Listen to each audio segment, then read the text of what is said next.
Hello friends, पूजा विद्यालय online teaching programme में अंग्रेजी विषय धोरण 11 અને 12 कॉमर्स और सायन्स में आपનું स्वागत है। मित्रों, आज अंग्रेजी विषय में धोरण 11-12 कॉमर्स और सायन्स में रनिंग टॉपिक डायरेक्ट इनडायरेक्टनी આપણે चर्चा કરીશું। અત્યાર સુધી મિત્રો આપણે 1 થી 7 ભાગનો અભ્યાસ કરી ચૂક્યા છીએ, પણ આજે આપણે પાર્ટ 7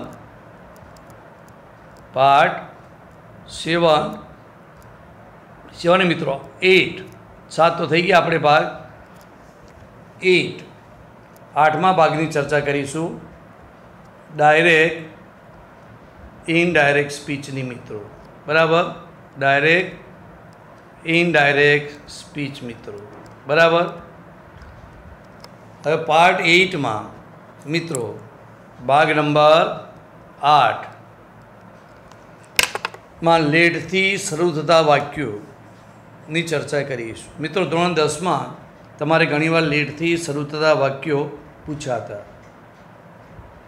અને 11-12 में अहीं पण आपणे लेट थी शरू थता वाक्यों पण परीक्षा में घणीवार पूछाय छे। और लेट थी शरू थता वाक्यना 2 प्रकार छे मित्रों। पहलो प्रकार है लेट्स अथवा लेटर्स थी शरू थता वाक्यों। लेट्स अने letters, let's a short form से लेटर्सनु। लेट्स के लेटर्स थी ज्यारे वाक्य शरू थाय तो मित्रों ये दरखास्त अथवा सूचन सूचवे छे। आ एक आज्ञार्थ वाक्यनो ज भाग गणी शकाय मित्रों। क्रियापदथी शरू थाय छे लेट्स के लेटर्स, ए क्रियापद ज कहेवाय, એટલે आज्ञार्थ वाक्यनो ज भाव छे नो एक प्रकार है। पण आपणे एने अलगथी शीखीए छीए कि लेट थी शरू थता वाक्यों 2 प्रकार। पेલું लेट्स के लेटर्स थी शरू थाय तो ये दरखास्त। बीजो प्रकार है let me, let him, let her, let them जेवा कर्मथी शरू थता वाक्यों। અને આ પ્રકારનું વાક્ય વિનંતીનો મોટે ભાગે અથવા પરવાનગીનો ભાવ આમાં સૂચવવામાં આવે છે મિત્રો। બરાબર, અને એવા પ્રકારના વાક્યોથી તમે પરિચિત છો જ। પણ યાદ રાખો મિત્રો, जो वाक्य में लेट्स के लेटर्स थी शरू थતું वाक्य होय तो दरखास्त के सूचन सूचवे एटले के प्रपोजल। बराबर, ये शुं बतावे छे? सजेशन अथवा प्रपोजल। लेट्स के लेटर्स थी शरू थતું होय त्यारे ज्यारे लेट पछी कर्म तरीके मी आवे, कर्ता ना आवे, कर्म आई हो तो मी थयुं होय, वी हो तो अस्था ए प्रमाणे तो कर्म रूप आवे, मी आवे, हिम आवे, हर आवे, धेम आवे अथवा कोई नाम भी आई शकाय छे। बराबर, थी शरू थતું वाक्य परवानगी के विनंती सूचवे छे, जे आज्ञार्थ वाक्यनो ज एक प्रकार छे। कहेलायो लेट्स के लेटर्स थी शरू थता, लेट हिम, लेट हर थी शरू थता वाक्यों एक प्रकारना आज्ञार्थ वाक्यनो ज प्रकार छे। पण आपणे याद रहे अने ए माटे सरळता खातर आपणे अलग प्रकारनो भाव, अलग प्रकार बनावीने आपणे शीखीए मित्रों। હવે લેટ્સ કે લેટરથી શરૂ થતા 2 પ્રકારના વાક્યોની આઈડી ફોર્મ્યુલા ઇનડાયરેક્ટ કઈ રીતે બને છે એની જરા આપણે ચર્ચા કરી લઈએ। બંનેની વાક્યરચના અલગ અલગ છે મિત્રો, અને ઇનડાયરેક્ટ બનાવવાની ફોર્મ્યુલા પણ મિત્રો અલગ છે। જોઈ લો, પહેલો પ્રકાર છે આપણે લેટ્સ કે લેટર્સથી શરૂ થતું જો વાક્ય હોય તો બોલનાર સજેસ્ટેડ ટુ अथवा प्रपोज टू, आम टू फरजियात आवशे मित्रों। આપણે ઉદ્ગાર વાક્યમાં જોયું તો એક્સક્લેમ્ડ ટુ। बराबर, तो अहींया सजेस्टेड टू અને प्रपोज टू એ શું બતાવે છે? દરખાસ્ત બતાવે। બંનેમાંથી કોઈ પણ શબ્દ તમે રિપોર્ટિંગ વર્બ તરીકે સિલેક્ટ કરી શકો છો। એટલે બોલનાર સજેસ્ટેડ ટુ अथवा प्रपोज टू, સાંભળનાર અને કંજક્શન તરીકે ધેટ। થઈ ગયો નિયમ। બોલનાર સજેસ્ટેડ ટુ अथवा प्रपोज टू, સાંભળનાર અને ધેટ। ત્યાર પછી આપેલ લેટ્સ કે લેટર્સના બદલે, એટલે કે જ્યારે આજ્ઞાર્થ વાક્યમાં લેટ્સ અને લેટર્સથી શરૂ થતું આજ્ઞાર્થ વાક્ય હોય તો લેટ્સ કે લેટર્સ દૂર કરીને મિત્રો તેની જગ્યાએ ફરજિયાત ધે શુડ મૂકી દેવાનું। ધે શુડ કેમ? તો અસ એટલે વી થાય અને વીનું મિત્રો શું થાય? દે। અને માટે તમારે લેટ્સ કે લેટર્સના બદલે ધે શુડ મૂકી અને અન્ય ફેરફાર કરીને સીધું ઇનડાયરેક્ટ કરી દેવાનું। याद रखो मित्रों, लेट्स के लेटर्स हो तो दूर करी तेना बदले फरजियात दे शुड मूकी अने इनडायरेक्ट करवानुं रहेशे। याद रह्युं? फरीथी लेट्स के लेटर्स, सौथी वधारे लेट्स के लेटर्स वाळा ज वाक्यों परीक्षा पूछाय मित्रों। बराबर, એટલે બોલનાર સજેસ્ટેડ ટુ અથવા પ્રપોઝ ટુ, સાંભળનાર ધેટ, અને લેટ્સ કે લેટસના બદલે દે શુડ મૂકીને ઇનડાયરેક્ટ કરવું. ત્યાર પછી બીજો પ્રકાર છે મિત્રો let him, let me, let them, let Manoj. બરાબર, લેટથી કર્મથી શરૂ થતું વાક્ય હોય તો એમાં પ્રકારના વાક્ય માટે આઈડી ફોર્મ્યુલા બોલનાર, રિક્વેસ્ટેડ, આસ્કડ અથવા સજેસ્ટેડ. ખાસ કરીને વિનંતીનો ભાવ હોય તો રિક્વેસ્ટેડ, સૂચન હોય તો સજેસ્ટેડ અથવા આસ્કડ. પણ ખાસ કરીને મિત્રો તમારા રિક્વેસ્ટેડવાળો ભાવ વધારે હોય છે કે એમાં પરવાનગી હોય છે. લેટ મી ગો, મને જવા દો એટલે વિનંતી થઈ ગઈ. લેટ મી ગો એટલે મને જવા દો એટલે વિનંતી થઈ. લેટ મી સ્પીક, લેટ હિમ સ્પીક, તો આ પ્રકારની રિક્વેસ્ટેડવાળી વાક્ય રચના હોય છે. એટલે મિત્રો ખાસ કરીને એમાં રિક્વેસ્ટેડ અથવા આસ્કડ આ બેમાંથી એક, સજેસ્ટેડ તમને સૂચન જેવું લાગે તો લખી શકો છો, બાકી રિક્વેસ્ટ અને આસ્કડ જ વધારે વપરાય. ત્યાર પછી સાંભળનાર મિત્રો કન્જેક્શન તરીકે ટુ, પણ જો નકાર હોય તો નોટ ટુ. નકાર હોય તો બરાબર તો નોટ ટુ. મોટે ભાગે આમાં નકાર વાક્યો બહુ પૂછાતા નથી. એટલે બોલનાર, રિક્વેસ્ટેડ અથવા આસ્કડ, સાંભળનાર ટુ. ત્યાર પછી આપેલ. ત્યાર પછી મિત્રો શું કરવાનું છે?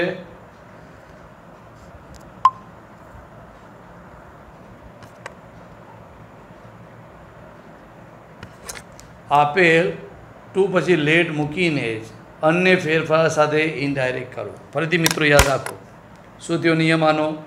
જે લેટ હિમ, લેટ ધીમ કર્મ, જે વિનંતી સૂચક જે લેટવાળું વાક્ય છે એમાં બોલનાર, રિક્વેસ્ટ અથવા આસ્કડ, સાંભળનાર ટુ. ત્યાર પછી લેટ મૂકવાનું મિત્રો. આપે લેટ રાખીને જ મૂકીને જ જરૂરી ફેરફાર સાથે ઇનડાયરેક્ટ કરો. બંનેની વાક્યરચના ઇનડાયરેક્ટ ફોર્મ્યુલા મિત્રો અલગ છે, ધ્યાન રાખો. બંનેની ઇનડાયરેક્ટ ફોર્મ્યુલામાં તફાવત છે. ઘણીવાર 12મા ધોરણમાં લેટવાળું વાક્ય પૂછાય બીજા નંબરનું, late me, let him, late ધેમ. તો તમારે યાદ રાખવાનું કે બોલનાર, રિક્વેસ્ટેડ અથવા આસ્કડ, સાંભળનાર ટુ, અને લેટ રાખીને સીધું ઇનડાયરેક્ટ તમારે કરવાનું થશે.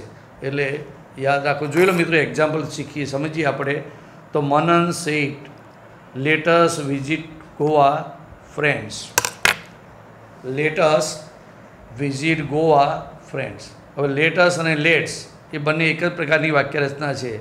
લેટ્સ એટલે શોર્ટ ફોર્મ છે અને લેટસ એ લોંગ ફોર્મ છે. તો આમાં નિયમ શું હતો મિત્રો?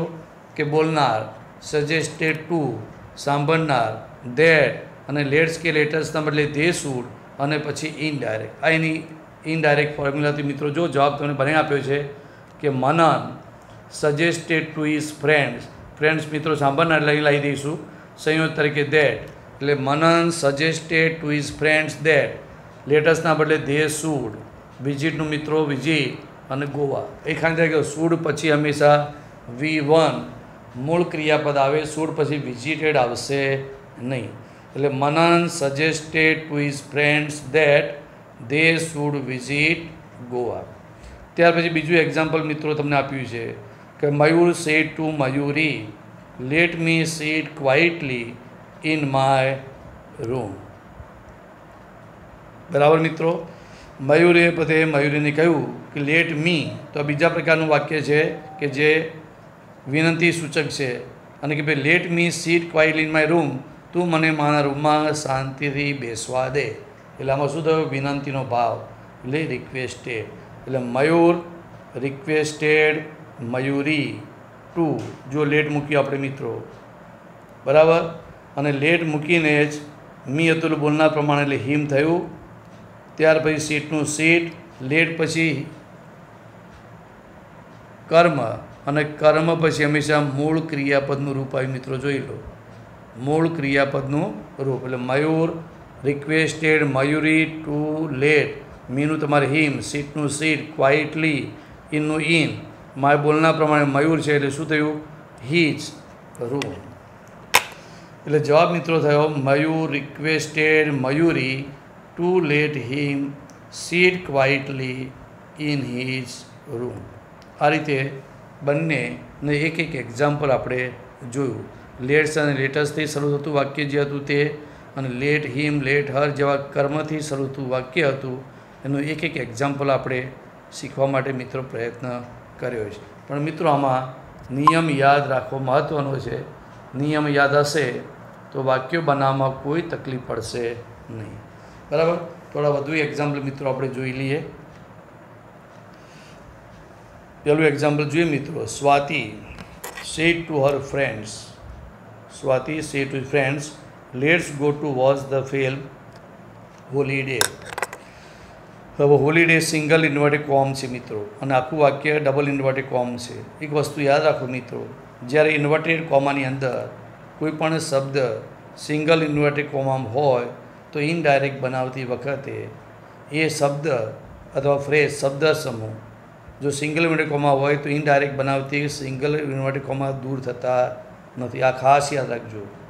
જ્યારે પેરેગ્રાફ 4 માર્ક્સનો પૂરો હોય અને પૂરેપૂરા માર્ક્સ જ્યારે આપવાની વાત આવે ત્યારે આવા નાના નાના નિયમોનું પણ ધ્યાન રાખવામાં આવે છે. એટલે જો સિંગલ ઇન્વર્ટેડ કોમા કોઈ શબ્દ કે ફ્રેઝ એટલે કે શબ્દ સમૂહ આપેલો હોય ઇનડાયરેક્ટ વખતે સિંગલ ઇન્વર્ટેડ કોમા દૂર થતા નથી, પણ ડબલ ઇન્વર્ટેડ કોમા ફરજિયાત નિયમ પ્રમાણે દૂર થાય છે. જોઈ લો મિત્રો. Swati said to her friends, let's go to watch the film Holiday. Let's કે લેટસથી શરૂ થાય તો નિયમથી યાદ છે ને મિત્રો.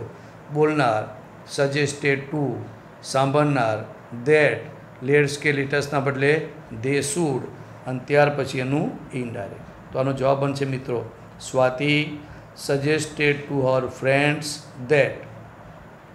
Swati suggested to her friends that. લેટ્સનું they should પછી મૂળ ક્રિયાપદ જે આપ્યું હોય તો ગોનું ગો, એટલે they should go to watch the film Holiday.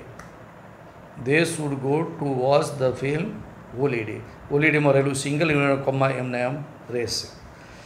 ત્યાર પછી મિત્રો એક્ઝામ્પલ નંબર 2ની વાત કરીએ. Anil said to Anupama, let us help this poor child. બરાબર. Anil said to Anupama, let us help this poor child. લેટસથી શરૂ થાય મિત્રો, એટલે દરખાસ્ત થઈ ગયું. નિયમ શું હતો યાદ છે? બોલનાર સજેસ્ટેડ ટુ, સાંભળનાર ધેટ, અને લેટ્સનું દે શુડ, અને ત્યાર પછી એનું આપણેનું ઇનડાયરેક્ટ. એટલે Anil suggested to Anupama that. તમારે પ્રપોઝ ટુ મૂકવો તો ભાઈ મિત્રો મૂકી શકો છો.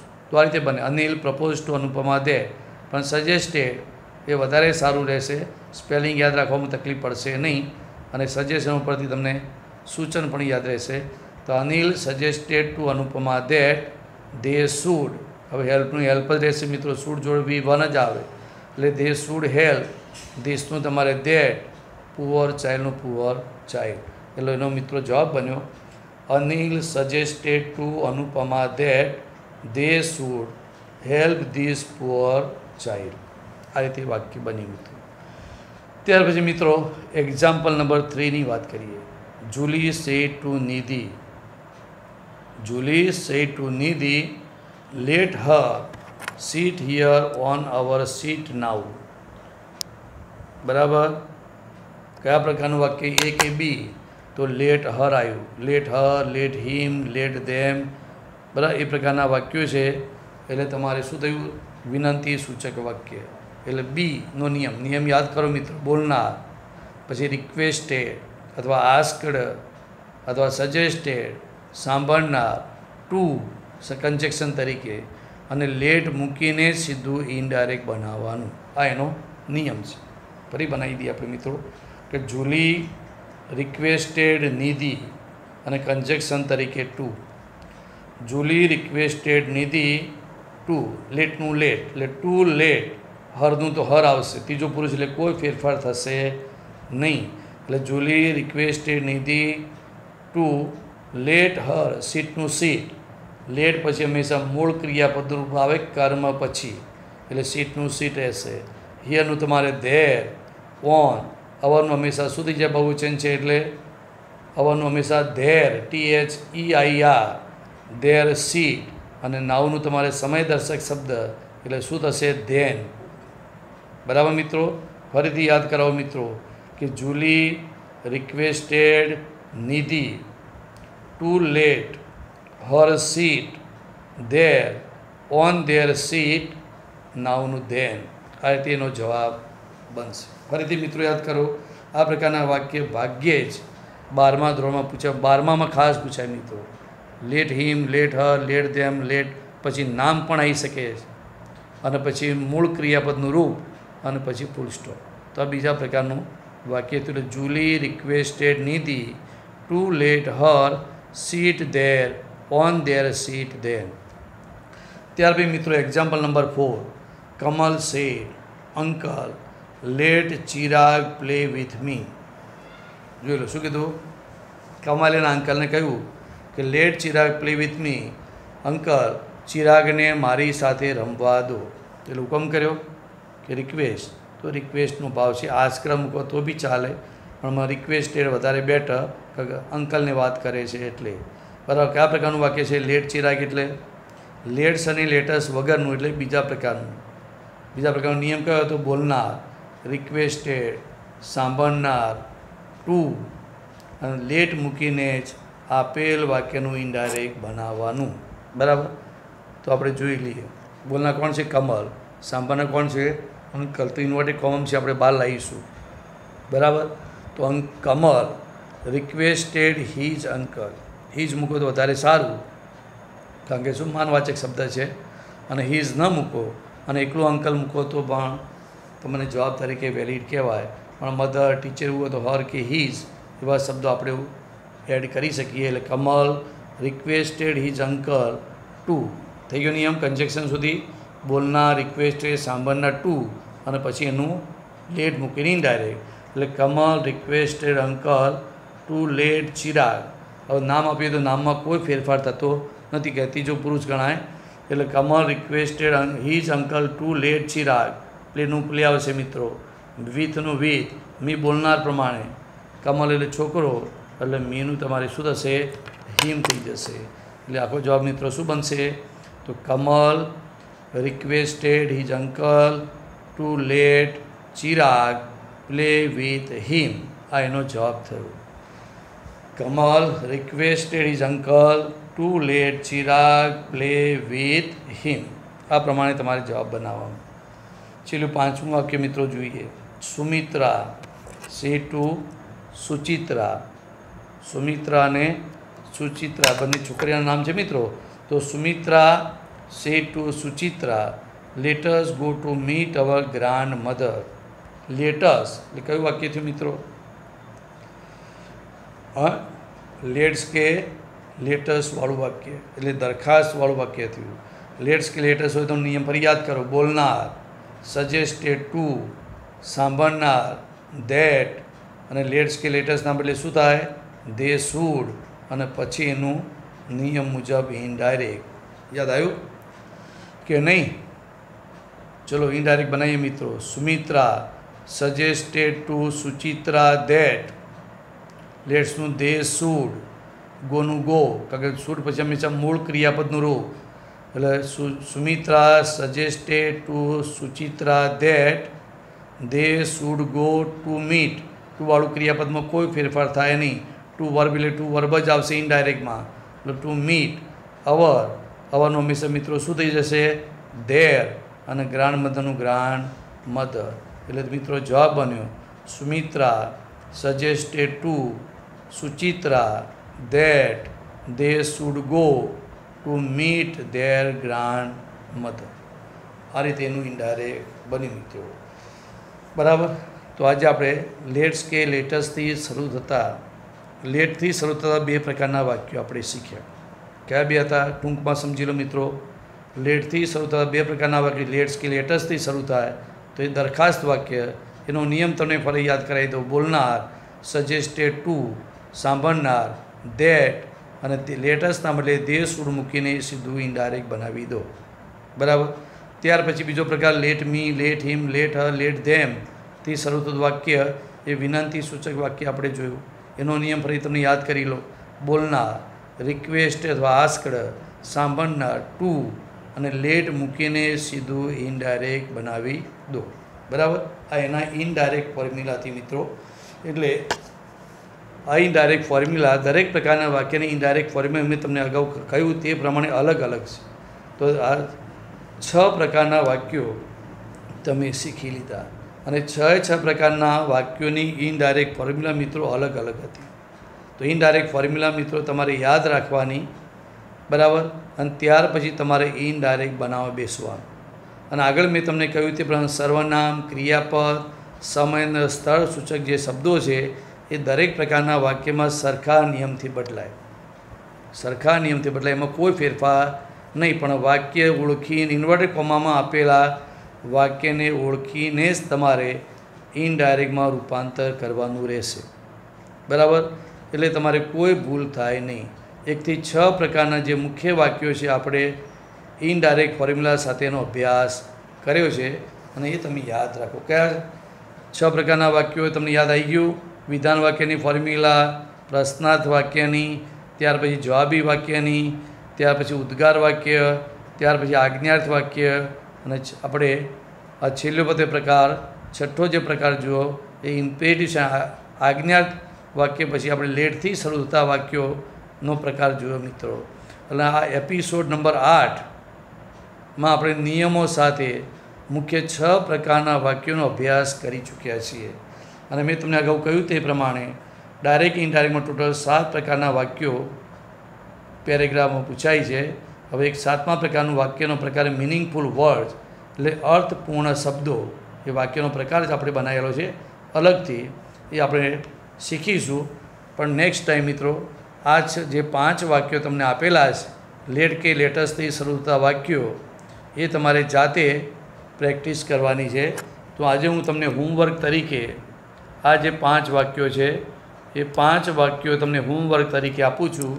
તમે તમારી નોટબુકમાં નિયમ વાંચીને નિયમ મુજબ ઇનડાયરેક્ટ ફેરફાર સાથે જવાબ લખશો. આશા રાખું છું મિત્રો કે તમે જેટલી પ્રેક્ટિસ આમાં કરશો એટલો જ આ ટૉપિક તમને સરળતાથી સમજાશે. મેં તમને અલગ અલગ દરેક વિડીયો આપણે એક પાર્ટની અંદર આપણે એક પ્રકારનું વાક્ય શીખ્યા મિત્રો. હા, દરેક પાર્ટમાં આપણે એક પ્રકારનું વાક્ય શીખીએ છીએ. બરાબર, ત્રીજા ભાગમાં મિત્રો મેં તમને વિધાન વાક્ય શીખવાડ્યું, ચોથા ભાગમાં આપણે પ્રશ્ન વાક્ય, પાંચમામાં મેં તમને જવાબી વાક્ય, છઠ્ઠામાં મિત્રો તમને આજ્ઞા વાક્ય શીખવાડ્યું, અને સાતમા મિત્રો તમને, બરાબર, અને આઠમામાં મિત્રો તમને મેં આ લેટથી શરૂ થતા વાક્યો શીખવાડ્યા છે. બરાબર, તો આ ડાયરેક્ટ ઇનડાયરેક્ટનો 8મો ભાગ ચાલે છે. તો આ બધા વિડીયો છે એ 1 by 1 તમે પ્રેક્ટિસ કરશો, અને મેં દરેકમાં તમને એક્સરસાઇઝ આપેલી છે, અને એક્સરસાઇઝ તમારે લખવાની છે. જેટલી મિત્રો તમે લખશો એટલો જ ફાયદો થશે. એટલે આની પ્રેક્ટિસ બહુ મહત્ત્વની મિત્રો. આપણે મિત્રો પેરેગ્રાફ પૂછાય છે, એ તો તમને યાદ છે ને, પણ હું તમને વાક્યો એટલા માટે શીખવાડું છું કે જેથી કરીને તમને નિયમ યાદ રહી જાય, કેવી રીતે ફેરફાર કરવા એ તમને સમજાઈ જાય, અને એ માટે આપણે અલગ અલગ પ્રકારના વાક્યો દરેકમાં શીખીએ છીએ. તો આશા રાખું છું કે તમે આની પ્રેક્ટિસ કરશો, અને વધારે જેટલી પ્રેક્ટિસ કરશો એમાં તમને કોઈ તકલીફ રહેશે નહીં. એટલે લેટથી શરૂ થતા જે વાક્યો છે એ 2 પ્રકારના છે, અને માટે તમારે બંનેની ઇનડાયરેક્ટ ફોર્મ્યુલા યાદ રાખવાની, અને એ વાક્યને ઓળખવાનું કે લેટથી શરૂ થતા વાક્યમાં કયા પ્રકારનું એ છે કે પ્રકાર બી છે. એમાં તમારી દરખાસ્ત લેટ્સ એન્ડ લેટર્સ એટલે દરખાસ્ત છે, તો એ નિયમ લગાવજો. અને બીમાં તમે લેટ મી લેટ હિમ કર્મવાળું જે છે એ વિનંતી છે મિત્રો, તો એ નિયમથી ઇનડાયરેક્ટ બનાવજો. એટલે વાક્યને ઓળખજો, અને વાક્યને ઓળખ્યા પછી નિયમ પ્રમાણે તમારે ઇનડાયરેક્ટ બનાવવાનો પ્રયત્ન કરશો તો કોઈ તકલીફ પડશે નહીં. બરાબર, તો આજે આપણે મિત્રો આટલું જ, અને આશા રાખું છું હોમવર્ક તરીકે તમને આજે 5 વાક્યો આપ્યા છે એ તમારી નોટમાં પ્રેક્ટિસ કરજો. અને નેક્સ્ટ લેક્ચરમાં આપણે આગળ મિનિંગફુલ વર્ડ્સ એટલે અર્થપૂર્ણ શબ્દો, એક આખો એક પ્રકાર છે મિત્રો. ઘણીવાર પેરેગ્રાફ પ્રકારના શબ્દો પૂછાય એની આપણે ચર્ચા કરીશું. તો મિત્રો આજે આપણે અહીંયા આટલું જ, અહીં આપણે સ્ટોપ કરીએ છીએ. થેન્ક યુ મિત્રો. C you again.